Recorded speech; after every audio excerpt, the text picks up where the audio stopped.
Welcome everyone to episode 1 of The Behavioural Investor. The title of this episode is called Putting Ben to Work. What we're going to do is interview Ben, find out a bit about him and see how we can put his skills to work in favour of our financial success. So let's start off, Ben, with hearing from you about your work experience, education and general interests. Thanks, Will. I'm looking forward to this episode. I'm a bit hesitant about the name of it, Putting Ben to Work, but we can go with it for now and we'll see how it rolls out. I'm Ben Thackeray. My background is I'm a chartered accountant. I have a degree in commerce and Asian studies from ANU.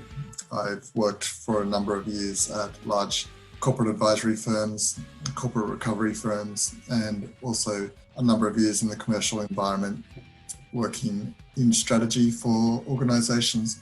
My general interests are around investing, both real estate, stock market, any way you can make some money. My other, outside of the workplace, I like to travel overseas. As I said, I studied Asian studies and a fair bit of time in Japan studying the language. I actually went to Yokohama National University over there, improved my language skills, but also participated in Japanese normal courses with Japanese students over there. So that's background about myself. Great. You sound like the sort of cultivated and conscientious individual that we're looking for, Ben. So I have to ask, what's your most important financial goal? It's interesting. It's one that many people have. It's financial freedom, obviously, the ability to have enough finances behind you, enough income that you're able to make decisions in your life that you think are the most appropriate ones for yourself. What do you mean by financial freedom? It's not a common idea. Certainly didn't grow up hearing about it, and no one told me about it at school or university. So I guess I'm interested in more detail about that. And also, when did you come up with this idea? What was going on in your life when you had this idea? So there's a couple of things there. I think financial freedom can mean different things to different people. It may be just having a few spare dollars on yourself for some people, but still recognizing that you do need to work. That a certain amount of financial freedom in just having spare cash or spare money or access to it at one end of the scale. I think at the other end of the scale, it's having enough funds to be able to do big and large scale projects. Take an extreme would be Elon Musk, or he has enough funds and other qualities about himself that he's able to do large-scale projects such as the Boring Company over and above Tesla and SpaceX. So there's a broad range of what financial freedom. For myself, what it means is being in the financial position that if I was to lose my job, it wouldn't matter to my financial safety, my ability to house myself, feed myself, look after my health. They're the fundamental things for myself that I'm had the target to achieve. Wow, that's a really worthy goal. And I think inside most of us, we would love to have that independence. I have to say it's interesting to hear almost a theme of liberation coming from you, given that what might be thought of as a more conservative background in terms of your career and education. It's interesting to hear those sorts of ideas coming from you. Well, it's interesting how I came up with the idea. And I didn't come up with the idea, but it's interesting how I got interested in the topic. I'm a big fan of the modern day philosopher, Alain de Botton, and he did a BBC documentary series on the great philosophers. And one of those philosophers that he talks around is Epicurus. One of the key things with Epicurus was that he said that you can become happy if you are able to achieve 3 things in your life. One of them is to have friends in your life. It's very important to have friends and spend as much time with those friends as possible. The second thing is to be free. And by that, he didn't mean just freedom from slavery, for example, but to be financially free from dictatorship or the determinism of a boss. So you want to achieve your financial freedom. The third one, just to round it out, is that you want to be able to have enough time to contemplate life, contemplate things that you've done wrong and to improve yourself. So when I watched that documentary, I found it very logical and also very inspiring. And that's what drove me to want to achieve those three things, and in particular, the financial freedom. I'm inspired too. Could you tell us the name again of that philosopher and what you watched? His name is Alain de Botton. He's originally a Swiss-English philosopher. He's quite famous for writing books such as Status Anxiety, Consolations of Philosophy, probably half a dozen, if not a dozen other books. But the documentary, you could probably find it on YouTube now. I think it's actually called The Consolations of Philosophy, and it's probably a 10-part series. On each episode, he talks around his most inspiring or favourite philosophers, and includes characters such as Nietzsche, but also Epicurus. That was an episode that appealed to me. You're talking about the ideas of liberation through effective financial management, if you like, or putting yourself in a good enough financial position to be liberated. So I want you to consider now this point that according to the US Federal Reserve, the median household net worth of Americans in their retirement is less than $300,000. Moving along, or considering what you were just saying in response to the last point, what do you have to say about this average financial outcome for Americans? Yeah, $300,000. It's an attractive amount of money, but it's not, depending on your age, it's possibly not enough money to be able to retire on, especially if you're younger than that. If you're older than that, 300,000, it may provide you with a certain style of life, certain type of lifestyle, I should say, but it does miss the potential that could be achieved in one's own lifetime. But it also, it's an interesting statistic because it looks at net worth of an individual. That's one of the things with our society, is that we often think in terms of one perspective. One perspective is just your own life and achieving certain things within that life. But there are other perspectives, and other cultures have different ideas around their life view. So Eastern societies talk and have a worldview that's a little bit more community orientated, a little bit more family orientated. But 300,000, I would hope that I would be able to achieve something a little bit larger than that. I could see how you're drawing also on your education in Asian studies to inform you about some alternative views or about the potential maybe for a different outcome for people. So could you maybe expand on what alternatives there might be for people to achieve a different outcome than a mere $300,000 at the end of their lives? Yeah, there's a really good book called Family Fortunes, and that was written by a guy called William Bonner, and it's a book that changed my perspective from what I was trying to detail just then around viewing your financial outcomes just within your own life to something a little bit different. In the book, Bonner details how an individual can set up, regardless of what their background is, but set up a dynasty for themselves and future generations that is extremely profitable, that's extremely long-term and fraught with danger and risks, but also something that's worth pursuing, and that's something that's bigger than just yourself. So I can give you an example for that if you wanted to get a bit of a view of it. Yeah, I'd love you to step us through maybe something concrete that people can visualize. And what do you mean by long-term here? Are you talking about many generations or something? Or? Yeah, so when a lot of us think about investing, we think in terms of years. It may be an investment that lasts 1 year, 5, 10. Some of us even think longer term, 20 years. But very few of us think about investing over multiple generations. It gets back to the idea of creating a dynasty.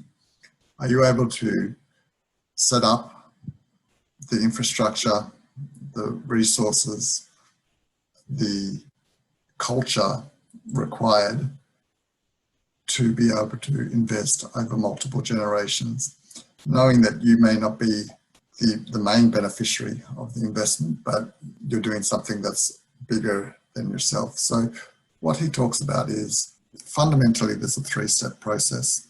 The first step is that if you are going to try to invest over multiple generations, then you need to have a family. You need to have children. If you don't, then you're not 100% precluded from it, but it would require you to have extended family members who wanted to participate in the wealth generation over a number of years. So step number 1 is have your family. Step number 2 is to develop the appropriate culture, as I was saying, within that family.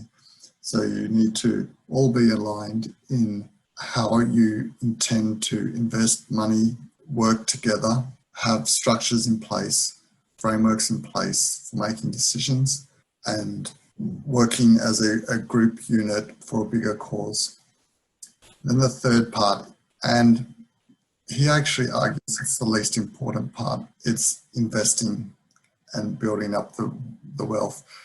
Given that we're looking at multiple generations, you don't necessarily have to have an end date. It doesn't have to be 60 years from now. It doesn't have to be 100 years from now. As long as you're doing something towards the positive in terms of financial contribution, you can, given a long enough time frame, achieve very large amounts of capital. I'd like to just zoom in a bit on one word in particular. You used the word compounding. This is an uncommon term in regular conversation, but I have a feeling that it means a lot. Could you expand a bit on that? So compounding, there's 2 or 3 key words that people need to understand. The first one is the yield or return that you get from an investment. So we could go through a couple of basic examples of that. The first one would be when you put money into the bank, let's say $100, and the bank gives you 2% interest on your $100 invested each year. So that 2% at the end of that first year will get you $102 in total that you've got. And if you decide to keep that money invested or in the bank account, then you're getting 2% on $102. So you won't just get an extra $2 at the end of that second year.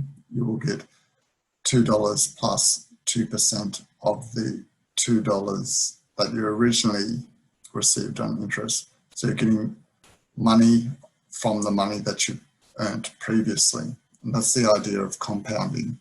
You can see it also in, not every investment has compounding. Some require you to reinvest. So for example, bonds, you would get interest on a bond, but you would then have to repurchase the bond at the end of the term to be able to compound on it. But with the share market, for example, if you are able to reinvest the dividends that you get from a company and also keep the capital growth that you've got, you end up compounding. So you're getting money on top of the money that you earned previously. So 2 words there. First one is yield or returns. That's the percentage that you're getting in either growth or dividends, if it's the stock market.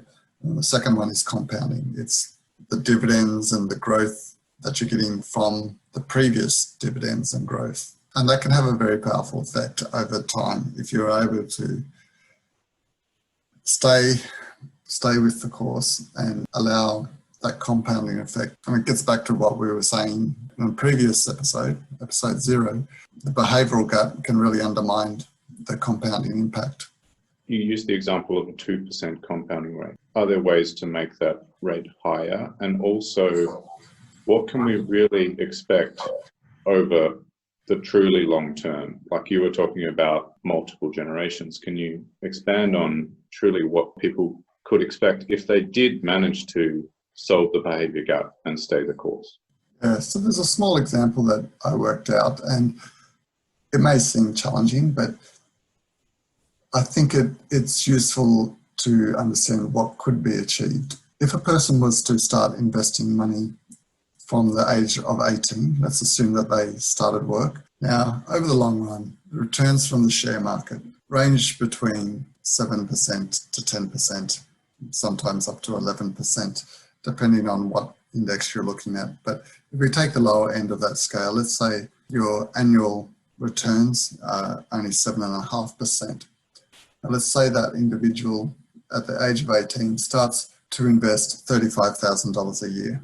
Now that's a large number, a very high number for someone that's 18. So it may be a little bit unachievable, but let's stay with this example nonetheless. And then the second year, they invest another 35,000 and then so on throughout their life. When you look at the first 10 years, the returns that you're getting, so you've invested 35,000 a year. Over 10 years, you've contributed $350,000. But at the end of that 10 years, you would have $532,000 if the compounding effect works with the 7.5% return that we talked about. Wow, so that's basically an extra $200,000 for free. Essentially, that is what it is. Yeah, that's correct. Are you talking about free money here? That's what, well, free is interesting because you are taking on some risk. So the term free is open to interpretation. You're lending just the way banks lend money to people, and then they charge people interest on that. If you want to say that the interest payments that banks receive is free money, then that's one way to interpret it. Acting as a bank. You're kind of being a banker to the businesses that you're investing in, kind of. Yeah, that's correct. You're lending money, and what you're asking for in return is the dividend payments and the hope that someone else will purchase the shares in the future. Okay, so maybe another way to put it is it's a way to seriously turbocharge your savings. Turbocharge, yeah, you could call it turbocharging. Let's go back to the terms that we used before, compounding impact. Okay, great. All right, So I'm interested. Yeah, so let's keep going with that snowball effect. So we've got 532,000 after 10 years, and then each year you still continue to contribute $35,000. At the end of 20 years, you get to $1.6 million after 20 years. Okay. We are still able to achieve that 7.5% return. Then let's keep going and see how far we go. So let's say by the time you're 48, should probably mention, just to tie it back to the example that I gave with the book From Family Fortunes. Let's assume that you did at the age 30 have a child. So your son is born, son or daughter, it doesn't matter. And then by the time that you become 48, your son is then 18. And at that stage, if you have been able to contribute 35,000 each year over those 30 odd years, you'll have approximately $3.9 million in total capital. And let's also make the assumption, and this is just fun, let's assume that you're going to continue contributing $35,000 each year and your son is going to contribute $35,000 as well. So suddenly you're both contributing. And this goes back to the idea of you've got to create a family, you've got to create a family culture, a set of rules, a set of guidelines and culture that you're working all together. So suddenly you're now contributing. Are you sure it's not a cult? It could be a cult. It could be. I mean, I feel like there's all sorts of discussion we could have here about the incentives and the outcomes. Yeah, so that it's not slavery, but it's something that, yeah, but no, I get it.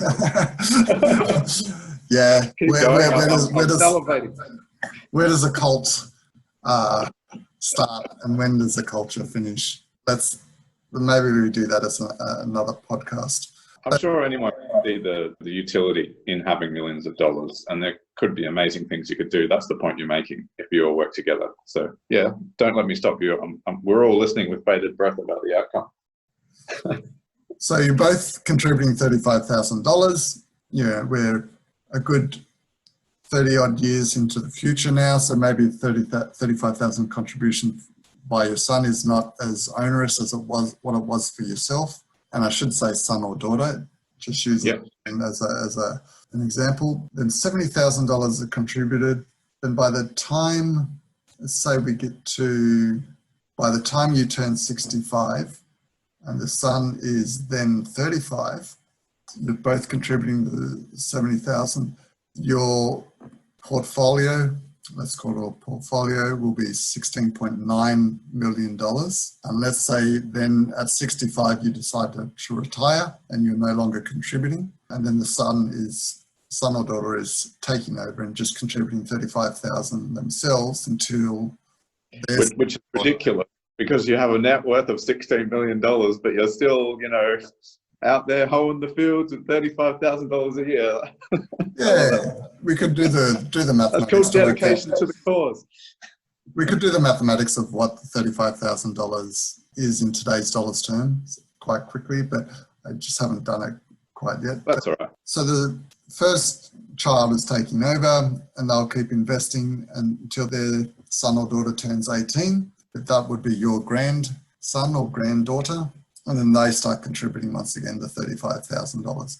So if we're looking out into, let's see how far into the future we've gone, 60 years into the future from when the 18-year-old starts. You've then got a portfolio when the grandson or granddaughter starts contributing. You've got a portfolio of 44 million. So that's 60 years. And then that keeps going. And by the time, if we make the assumption we don't add great-grandchildren or additional family members. And this is just one person from each generation too. There is an overlap between them. There's that overlap where they both add, but it is one person from each generation. There is an overlap in time when they both contribute 35,000, but by the end of the grandchild's time, his retirement, 108 years into the future, which is a long time to think about, when that grandson or granddaughter turns 65, by my calculations, it's at 7.5% compound, they will have $1.35 billion. Okay, so this leads neatly into the next question. What do you see as the reasons why the average person does not steadfastly execute on this kind of long-term compounding plan? Like $1 billion is incredibly enticing. Well, I also have to ask the question, when have you ever heard of anyone talking about this? I've never heard of it before myself. I'm 36 years old. It's the first time I've ever discussed this idea. I agree with you. It's just not out there, and people don't think in these terms. It comes back to how our society is being run and how we run our society.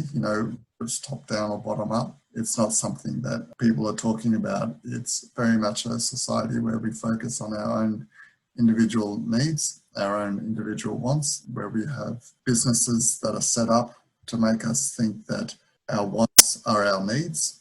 Therefore, we are spending money. We don't, while there is a lot of emphasis on the family, there is not that emphasis in Western culture on really working together as a family and thinking in this mindset over multiple generations. Yeah, I kind of have to agree. It is more in the East that I have heard the term dynasty used for families. We do hear it occasionally. We all know the Rothschilds. We've heard of famous families such as the Queen of England, for example, and her family, and how they've carried that monarchy on through multiple generations. So it's not unheard of, but I think from an individualistic society that we've built in the West, you can contrast it to possibly, and I don't have a strong knowledge about this, but South American or Spanish or Latin American cultures, I think they're a fair bit more family orientated than what we are in the West.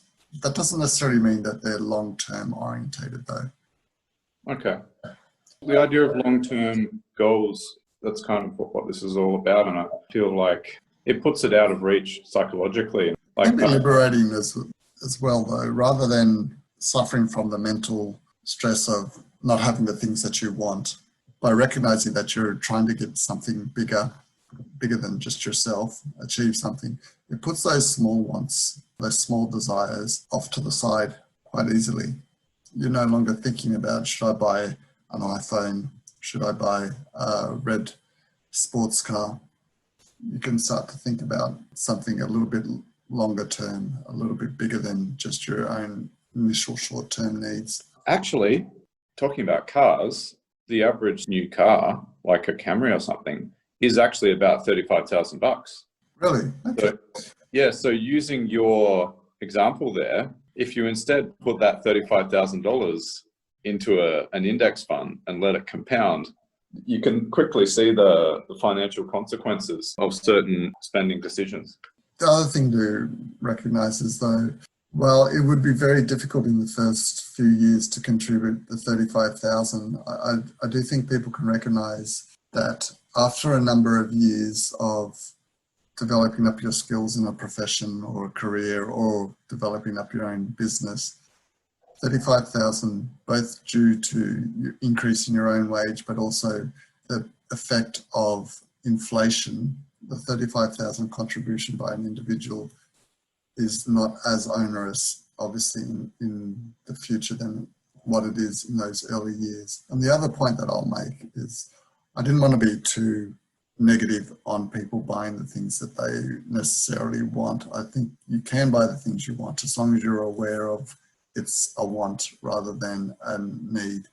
If you're able to contribute the 35,000 as the example that we gave and still have surplus funds on the side to buy other things that you're enjoying, there's no reason that you couldn't do that. Another way to think about reducing the burden is that we've just been talking about one earner. Most families have the husband and wife working.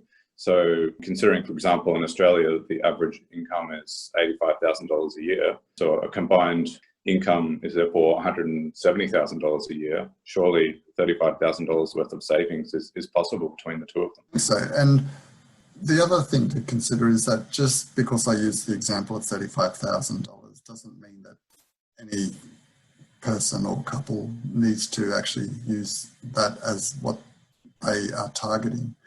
For example, I've got the spreadsheet set up so that we can calculate quite quickly. Let's say you would only contribute $10,000 a year, and that was the number that went through multiple generations. I think that's probably, in particular for younger people who are just starting off on their first job or their first business, 10,000 could be a little bit more reasonable in terms of an initial goal. So if I put in 10,000 and play out the same scenario that we just talked through, you end up getting, once again, in 108 years, long time frame, at the retirement of the grandchild, $386 million. So that's still a substantial amount. Yeah, and that's still stupendous, yeah. I think maybe one response a lot of people have about all of this is, how is this all worth it? And it still kind of sounds like a cult. But when you have this amount of wealth, you can do some truly amazing things. I think maybe that's also something, just talking about the effect of culture and upbringing, doing truly amazing things is not maybe encouraged as much as it could be. And I know just from my amateurish interest in the space industry, Gilmore is a rocket company on the Gold Coast, and their latest funding round for a space launch they're trying to do, they only needed $30 million for their rocket. If you're looking at 300 million, that's a legitimate rocket company that we're talking about. Yeah, so you can start to, when you do start to have that sort of capital behind you, you can imagine that you're able to leverage that. You know, you don't necessarily have to spend it. You can leverage that capacity to be doing outrageously good things. I think all of us, we would love to be involved in that kind of a family with that sort of leadership and vision. So I think that's a way to assuage people's fears that, yeah, we're starting a cult. It's a very good book. I do recommend that people read it. The books that I enjoy the most aren't necessarily the books that give me knowledge. It's more books that change my perspective on things. This is a book that will, especially if you're from a standard family like myself, will change your perspective on things. Could you tell us the name of the author of the book again? It's called Family Fortunes, and the author is William Bonner. So William, and the surname is Bonner, Bonner. And needless to say, we'll put the link to the sheet that you've used for this calculation in the show notes, and people can have a play themselves. I think it'll help change some minds and inspire some people. We discussed a little bit about the barriers that stop people from actually thinking about this possibility in the first place. And then once they have realized that it's a possibility, then you're faced with the challenge of repeating this saving and investing behavior over an incredibly long time. Some consistency is required there. And I guess we brought up a way to entice people to stay the course, for example, imagining the amazing things you could do, basically. But I think there's scope here for maybe exploring a bit more about how human nature can take us off the course, given that it's us that are the tools that we're using ultimately to execute on a plan like this. So I'm thinking maybe we could, in future episodes, interview a psychologist. What do you think about that idea? We do need to talk to psychologists. We do need to understand where our weaknesses are and how we would overcome them, both from a psychological perspective, but also potentially setting up structures, legal structures or mechanisms to ensure that, given the process that individuals may want to go down, that it is carried out. I think it'll be important for us to talk to psychologists. I think it will also be important for us to talk to possibly legal experts who can talk in a little bit more detail around trusts, around investing. Yeah, definitely.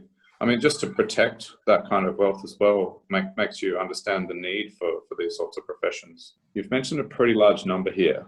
Do you know any mathematicians? I think it would be good to have one of those on and talk us through compounding a bit more. Maybe they have some other good examples. Yeah, I do. I do know a mathematician. Hopefully I can get him to come along, and he's someone that's interested in investing, who's quite aware of not just the numbers, but also the investing side of the numbers. So he's quite keen on investing firms such as Renaissance. I can possibly invite him along. All right, great. So let me see what psychologist I can find, and yeah, let us know how you go finding us a mathematician. Sounds like good fun.